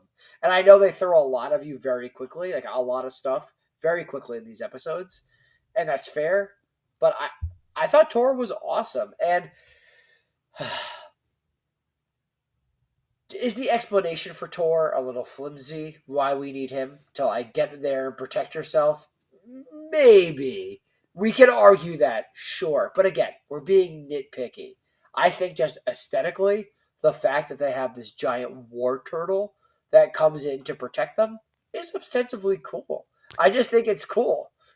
I mean, it's pretty badass. Like when the Red Dragon Zord rides it and, spins its stick around to propel itself up, and then it just like crashes on the monster and destroys it. No, I'm there for that. I and of course I looked up, the Super Sentai origin of Serpentera, and there's the whole mystical. I mean, we'll be doing an episode down the line on the Super Sentai series, really just scratching the surface, but I'm fascinated by it. And the American show like totally changed, just made its own storyline around the monsters and battles that it had footage for. But there's this whole mystical and component with ancestor worship, like there's this whole other side to it. So, and of course, as we had discussed previously, Zed was an American original. So, the original intent of Serpentera was not, Lord Zed Zord. But, it works great here. The idea that Zed would have his own Zord and is so imposing, and, to get that, that showdown on an alien planet was great. You mentioned the ring that they ultimately have to place on the finger of the statue in order to release the sword. It's like, you would think that Zordon might have clued them into this. You could say, well, he didn't know, but it's like, why give that? I don't know. I just feel like maybe he could have been a little more forthcoming, especially since time was so short. Yes, completely. Again, I'm just glad that they gave Billy some minor redemption to go in and at least be like, oh, he's smart. He can't fight a snake. He can't fight a regular snake, but he can solve problems with his mind at least. So I was at least happy to see that. And you got to imagine poor Billy, off screen, he's probably kicking himself. He's like, I really dropped the ball with that snake.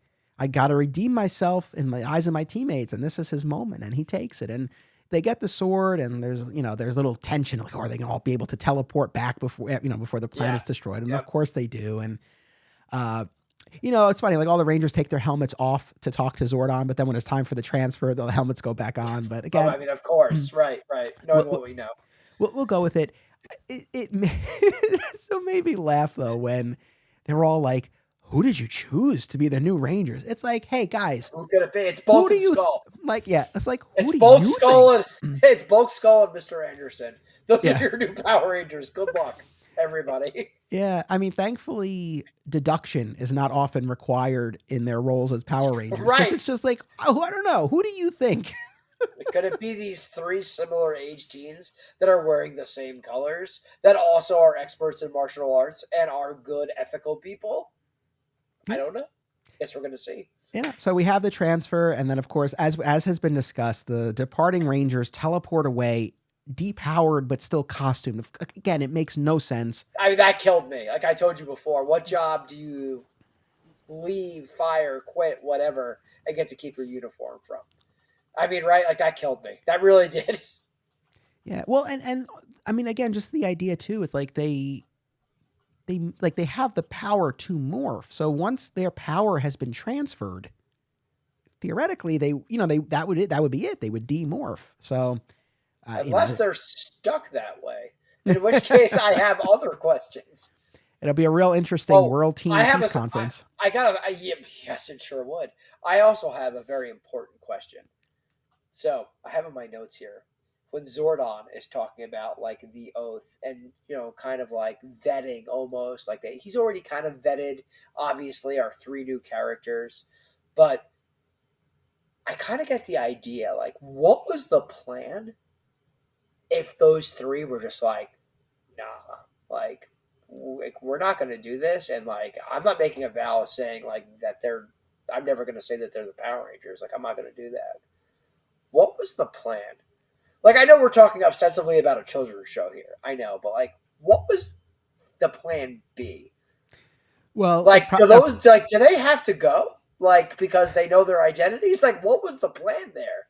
You that's a know? great question. I'm sure if that had happened, then it would have turned out that Zordon has the ability to erase short-term memory. You Sure, know, there you go. There would have been a MacGuffin to, yeah. That just struck me as like, this is all very convenient, as you stated, right?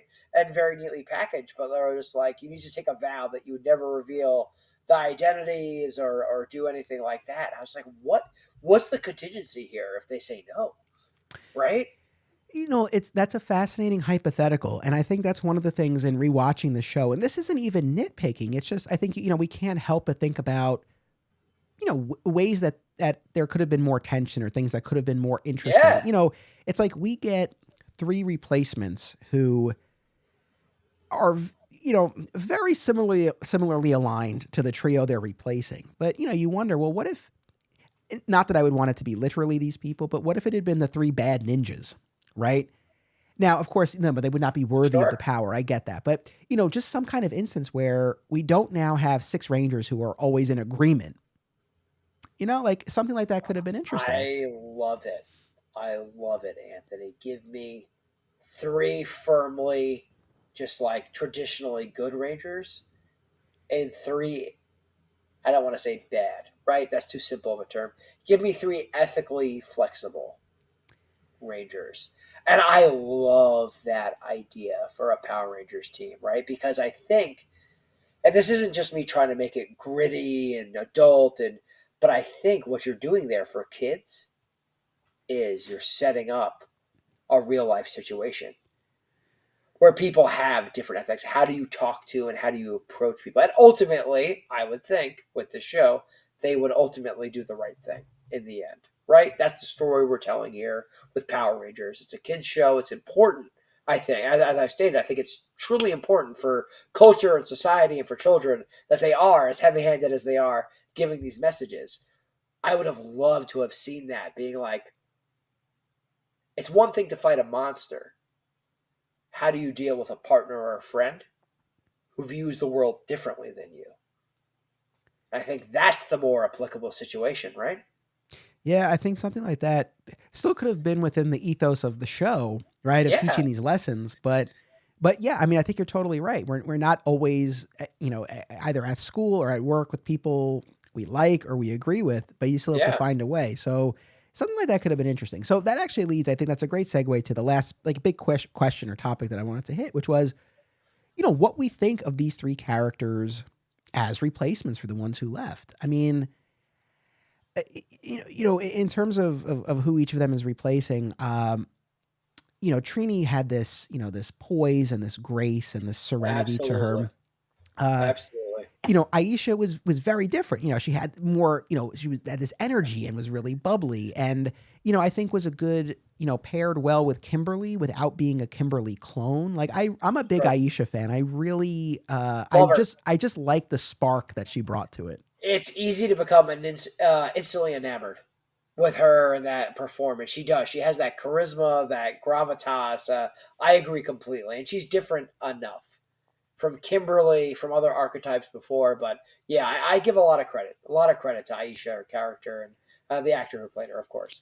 I'll also say this afforded the show an opportunity, thankfully, to sort of move away from the racial assigning that had gone on the first time I around. was wondering if we were going to talk about it, and I'm so glad you were. But yeah, I was like, this is good. This is good. Let's move away from the negative potential racial overtones, right? With how the racial the Rangers are assigned to their costume characters. So yes, I thought that was a good move as well.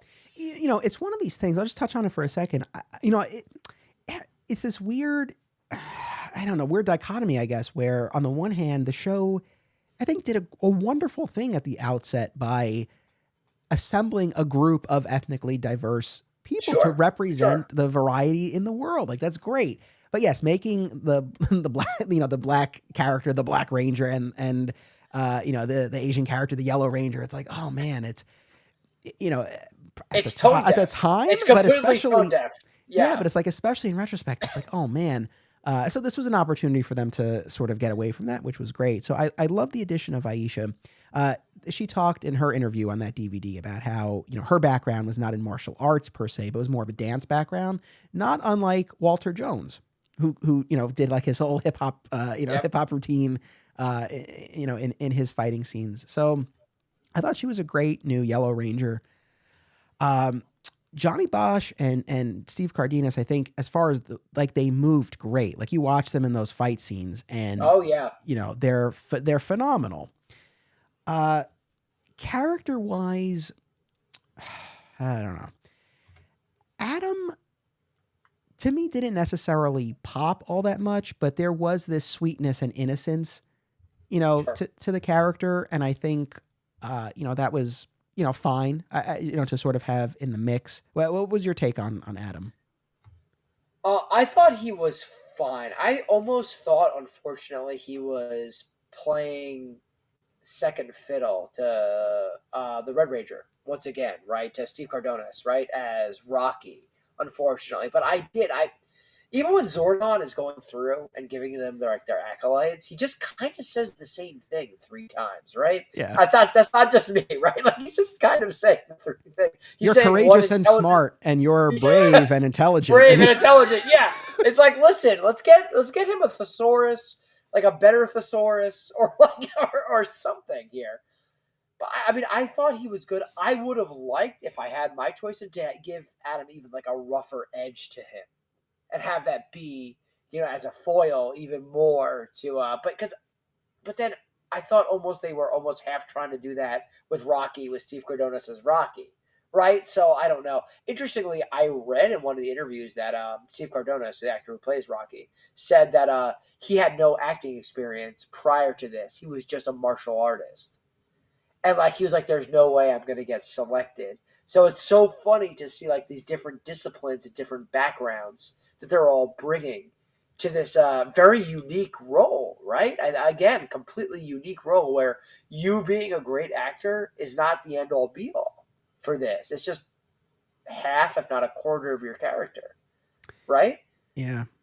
I don't know. I feel like with Adam and Aisha versus Zack and Trini, I think that those substitutions overall work and balance out, because I do think that it's not like a 1-to-1 match. Like, uh, character wise, I feel like Adam sort of more replaces the energy that Trini had. Like, again, more of that, sweetness and that sort of vibe.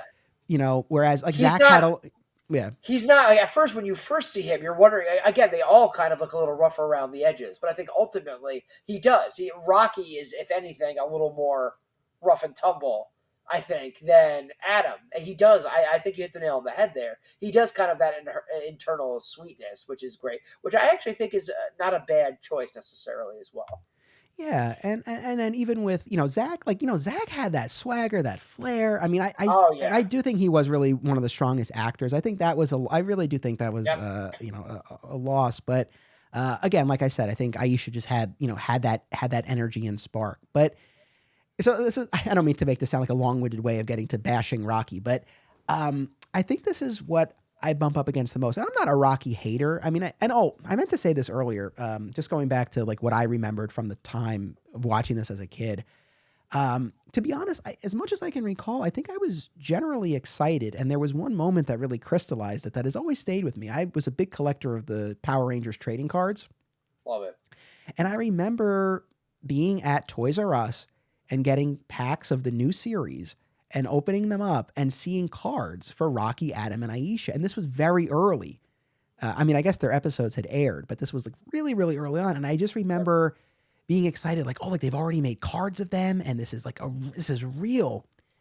And so again, looking back on it, I don't really have any memory of being gutted that three of them left. I think I was mostly Yeah, just excited that we had these new Rangers. And, as much as we're talking about how, you know, sort of messy the departure was and what we were losing, at the same time, and in fairness, and maybe this is sort of the other missing ingredient to why the show really kept chugging along, change can be good. And this sort of freshened sure. things up a little bit, right? And now we've got some new energy and some new dynamics to play. So, I think there's something to that too.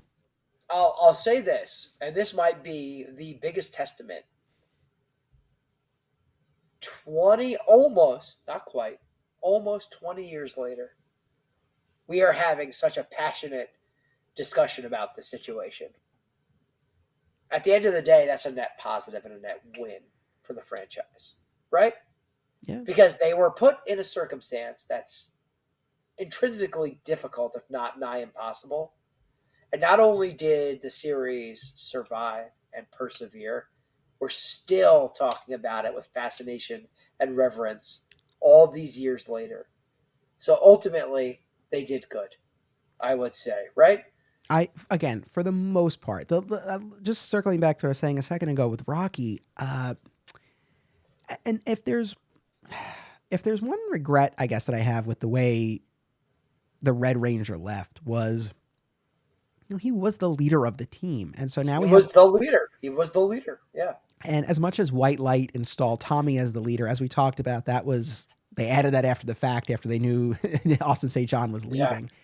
So, you end up with this run of episodes where they can only do so much with the Red Ranger because the actor's not there. And so the person who was the leader of the team is now really not even playing second fiddle. It's like really sidelined. And Yeah. in a different world, had Austin St. John stayed, I don't know that the show would have even necessarily gotten into this, but man, it would have been fascinating to now have maybe Tommy does become the leader, and what does Yep. that do to Jason? And you can Oh, actually I love explore that. something I there. love that story. I love what happens when you have to relinquish leadership to somebody new. What does that do to a person? Even as altruistic as they are and as noble as they are, they're human beings, right? And that's an important message for kids too. What happens when somebody else gets something that was yours or that you want? And Yeah. I think that's a very important lesson to impart. I'm glad we've come up on this a couple of times now, because I think it's an interesting point that when we mention, oh, they could have done this, they could have done that, it's not even necessarily trying to make it more adult or dirty it up or anything like that. It's like, No. no, like it still serves the overall purpose of the show. It's just you're teaching more lessons or different lessons. Yeah. So And I would argue more applicable lessons to yeah, kids, right? yeah, no, it is very true. But anyway, so with Rocky, I guess the Red Ranger, even though he's now no longer the leader, still occupies an elevated place, at least in my mind, and tangibly commands the Red Dragon Zord. So other than Tommy, he's the only one who has a Zord that can stand on its own and actually Yep. does battle on its own. Yep. And when we're in the cockpit, he's at the center. Yep. So I don't know that I feel like, and this isn't even necessarily a knock on Steve Cardenas as an actor. I think just in terms of the character and the writing, I don't know that Rocky really feels like a weighty enough replacement for a character of Jason's stature. I almost wonder, and again, the circumstances prohibited any of this, of course, right? It's easy for us to talk about what could have been, what might have been, what we would have wanted to have been, but I almost would have liked to have seen an episode dedicated to the replacement of the Red Ranger solely, right? To explore that, because you're right, and I mean no disrespect to the other characters, none whatsoever. But for somebody who was the original leader of the Power Rangers, there's so much meat on the bone there, right? So much gravitas. That could have been what happens when somebody else steps in and you have to relinquish that leadership. What happens when you have to, like we talked about before, give it to Tommy? But what also happens when somebody's stepping in now into your uniform, into your role and your identity, right? What made you and you told you that made you special, right? This thing that made you more than. What happens then? What happens to a person? You know, I would have loved to have seen a fight between the two of them, to be honest with you, because kids on the playground, when somebody has something that they don't want, 9 times out of 10, they fight about it. And then hopefully they learn a lesson after that. And that's what it's all about, right? But I would have loved, in a different timeline, a different world, to have seen that story play out. Or, look, while we're playing What If, and I don't know, like one thing that comes to my mind is, what if Billy had been elevated to Red Ranger? Like, we had this 1-to-1 transfer, but and again, I think, I don't think I think they were trying to have as little changes. Like they already had to have a ton of change. So I don't think they were looking to switch up colors, and we wouldn't get a switch in colors. Well, I mean, other than Tommy going from green to white, but until Zeo, when we really had a little bit of a mix there. But, something to sort of recognize, Billy is now sort of maybe the elder statesman, right, of the team. And I'm with you. I mean, Billy, to me, episode after episode, except with the snake, really is the MVP. I said this before, but there's so many instances when the Rangers are like wringing their hands, like, well, I don't know what to do. And Billy's always the one who's like, oh, I can make a device. I can, I can read these energy, statistics and figure something out. He comes with solutions. He has solutions to problems. So maybe Billy could have become the Red Ranger, sort of the second in command, the lieutenant, and he commands the Red Dragon Sword. Again, I would have loved to have seen that. Yeah, that's very interesting. Very, very interesting. All in all, I think that, as I know we've said this a million times in this episode, but I guess I went into these, I'll say it a little differently this time. I guess I went into these episodes sort of feeling like, oh man, they're not going to play well, right? Or it's just going to be so, glaringly obvious when the actors aren't there, and it's going to take away from the episodes. But really, I was just struck by how they were able to build up these new characters and, out of necessity, slowly transition out the other ones even before their characters left, such that and especially when the actors were in their civilian guises, and you saw our 3 remaining and our 3 new ones interacting, like it just felt right, because like we need the 6, and so I think all of that contributed to this effect where and it's crazy to say, like you actually welcomed that power transfer because you felt like we were getting back to where we needed to be. They were gone long before that power transfer, whether we realized it or we didn't realize it, right? That was the truth of the matter. We were, and I said this already, but we were looking at ghosts. Yeah. Well, Jeremy, thank you very much for joining me to talk about the ninja encounter and the power transfer. I'm sure, there's even more that we could have said, but we covered a lot, and hopefully, audience, I hope you enjoyed, and hopefully you feel we did justice to this transition period in Mighty Morphin. So thank you very much. The pleasure is all mine. I love being on this first episode. It really has just reinvigorated a childhood passion of mine too. So thank you so much for having me as always. I love this conversation, and I really hope we get to hear more from our fans out there too on social media and all avenues, because there is a lot, I'm sure, different angles we might not have seen, or behind the scenes info, maybe an article link that we haven't seen. So I'm excited to continue this discussion further offline. Yes, and you can follow Jeremy at j.remy on social media. Please do. Right. Audience, thank you as always for tuning in. Make sure you come back in 2 weeks for our next all-new episode. And of course, remember, once a Ranger fan, always a Ranger fan. This show is part of the Flat Squirrel Podcast Network, home to Digging for Kryptonite, another exciting episode in the adventures of Superman, Summoning the Zords, and My Comic Shop History, available wherever you get your podcasts. Be sure to subscribe and leave a review today. Sign up at patreon.com/Anthony Desiato for additional content. Thank you all.